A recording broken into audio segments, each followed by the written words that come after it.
अस्सलामु अलैकुम dear students. जब एक्सरसाइज 10.4 हमने कंप्लीट कर ली थी और आज हम चैप्टर 11 स्टार्ट कर रहे हैं।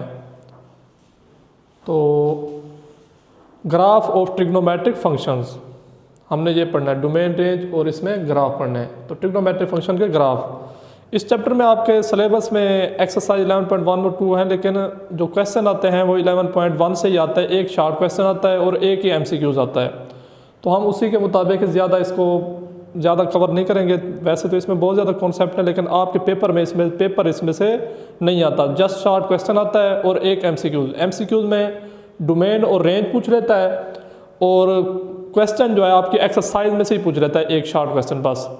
और जो ग्राफ ट्रिग्नोमेट्रिक फंक्शन है, इनमें जो है ना, हमने ग्राफ के लिए हमने, अगर आप फिजिकल क्लासेस में समझेंगे तो समझा देंगे, लेकिन इधर हम पढ़ रहे हैं जस्ट 11.1 एक्सरसाइज और डोमेन और रेंज।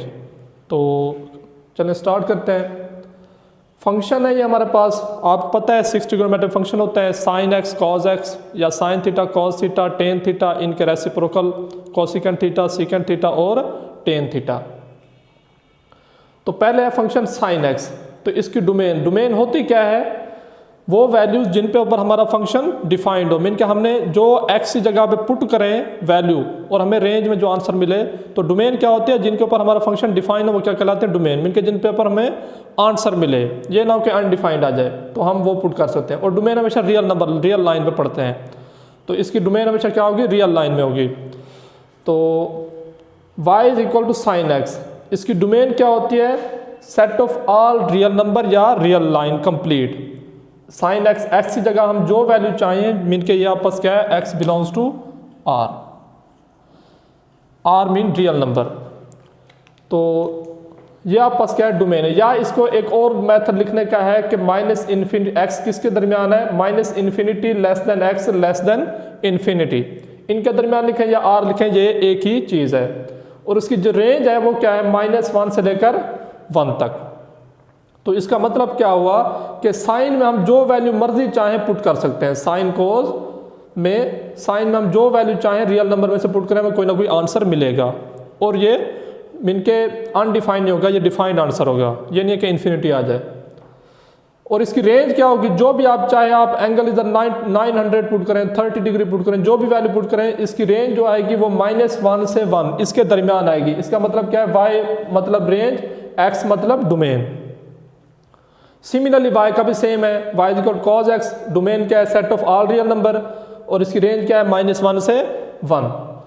जो tan x है, tan x की आपस domain set of all real number होती है such that x odd multiple ना हो, x ऑड मल्टीपल ना हो। क्यों ना हो? ये हम आप देख लें कि हमारे पास y इक्वल क्या है? tan x है, तो y equal to tan x। तो y को हम क्या लिख सकते हैं? sin x divided by cos x। तो x की जगह आप जब π/2 पुट करेंगे तो cos π/2 क्या होता है? 0। समथिंग और 0 आंसर इज अनडिफाइंड। तो इस वजह से हम क्या पुट नहीं कर सकते? x is not equal to 2n+1 into π/2, where n क्या हमारा? z से है, इंटीजर से है। और रेंज हमारी क्या है? Set of all real number. तो मतलब क्या है कि tan x डोमेन क्या होगी? Set of all real number except odd multiple of 10, mean के हमारे पास ऑड मल्टीपल नहीं होने चाहिए 2n+1 π/2 के। अब कोसिकेंट पे आ जाएंगे। कोसिकेंट की डोमेन होती है set of all real number, लेकिन इसमें इवन मल्टीपल है। क्या है? इवन मल्टीपल नहीं होने चाहिए। क्यों? क्योंकि हम देखें ये आ जाएगा कोसिकेंट x है, इसको क्या लिख सकते हैं? 1 ओवर साइन x। तो जब हम n की जगह 1 पुट करेंगे, पाई आ जाएगा, पाई क्या होता है? 0।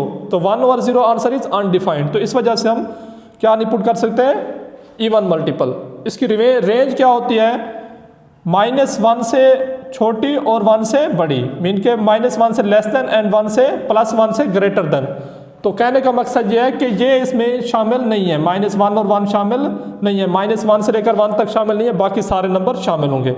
तो ये हमारे पास क्या है? रेंज है कोसिकेंट x की। अब आ जाते हैं सीकेंट x पे। तो सीकेंट x क्या है? Set of all real number, x is not equal to 2n+1 into π/2, where n mean के x हमारे पास ऑड मल्टीपल नहीं होना चाहिए। क्यों नहीं होना चाहिए, हम चेक कर लेते हैं कि हमारे पास क्या होता है, वन सीकेंड को क्या लिखते हैं 1 ओवर कॉस। 1 ओवर कॉस जब हम ऑड मल्टीपल लेंगे तो पाई/2 आएगा, पाई कॉस पाई/2 क्या होता है 0 0 होता है, तो इस वजह से क्या आ जाएगा अनडिफाइंड। अनडिफाइंड हमने वो डोमेन पुट नहीं करनी जिसके ऊपर हमारा आंसर अनडिफाइंड है। उसकी रेंज सेम है, इनकी रेंज क्या है दोनों की सेम। तो इसका मतलब क्या हुआ कि साइन और कॉस की रेंज, साइन और कॉस की रेंज सेम है और कोसिकेंट और सीकेंट की रेंज क्या है सेम है।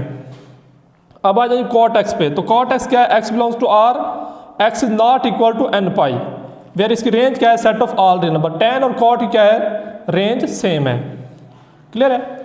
तो इनकी डोमेन के कौन कौन सी इक्वल हैं, मीन के domain set of all real number except, तो कॉट और कोसिकेंट इनकी डोमेन क्या है सेम है, कॉट और कोसिकेंट की, और सीकेंट और टेन की भी क्या है डोमेन सेम है। तो ये आपने याद रख लेना, ये इनमें से एक MCQ जाएगा बस आपके सिलेबस में। तो अब आते हैं ये एक्सरसाइज पे। एक्सरसाइज 11.1 से स्टार्ट करने से पहले हम कुछ पीरियड्स हैं साइन के कॉज के, इनके पीरियड क्या होते हैं तो ये हम पहले पढ़ लेते हैं। तो याद रखना आपने साइन एक्स का पीरियड 2 पाई होता है, कॉज एक्स का पीरियड भी 2 पाई होता है, कोसिकेंट एक्स का पीरियड भी 2 पाई होता है, सीकेंट एक्स का पीरियड भी 2 पाई। पीरियड क्या होता है कि हमारे पास आपकी बुक में भी डेफिनेशन है कि वो वैल्यू जिसके ऊपर हमारा फंक्शन दोबारा रिपीट वैल्यू दे, दोबारा वही वैल्यू है, वो क्या होता है period.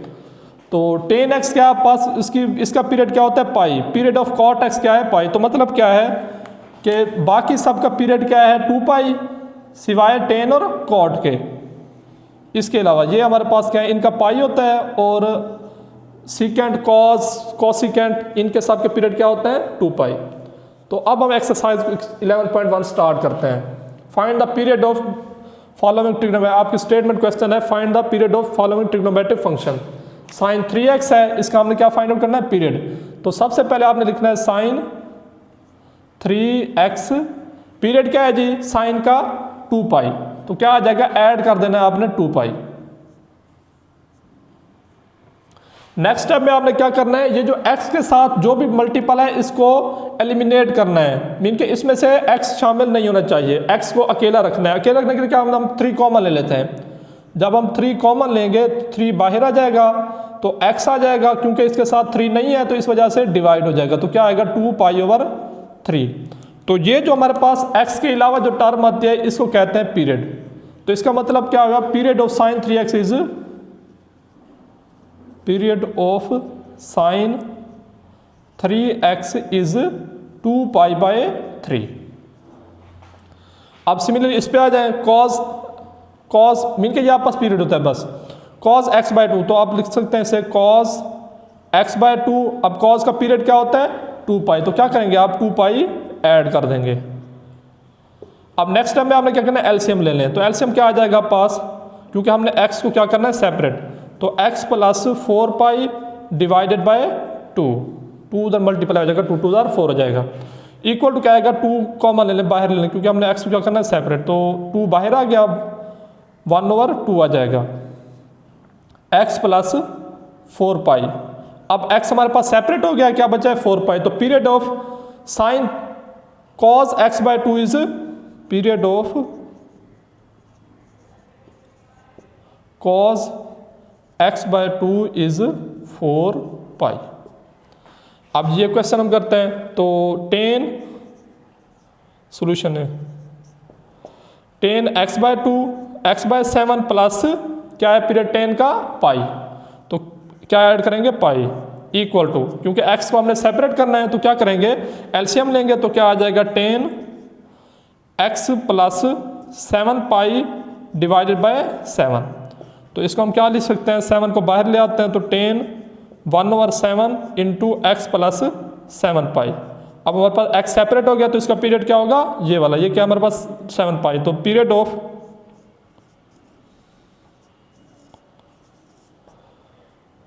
Ten x/7 is 7 pi.